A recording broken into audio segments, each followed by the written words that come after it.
So dito tayo sa Mega World guys. So ito yung napakagandang lugar. Bagong-bago dito sa Vietnam. Para kang nakarating sa Europe guys. So grabe yung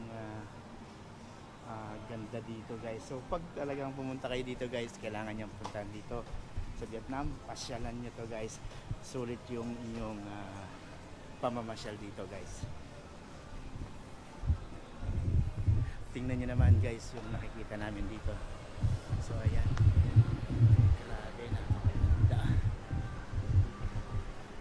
Panalong panalo ka na guys pag dito kayo namasyal. Grabe, sulit na sulit yung pagpunta nyo dito sa Vietnam.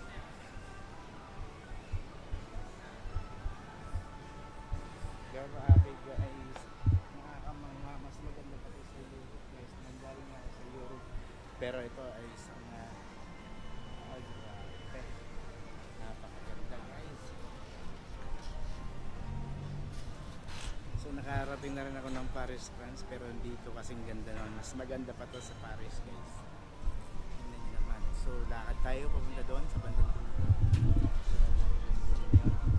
And puntahan natin yung doon sa may dulo, sa may tulay. Tatawid tayo doon. Medyo mainit lang, so for now hanap muna tayo ng makakainan. So grabe ang ganda.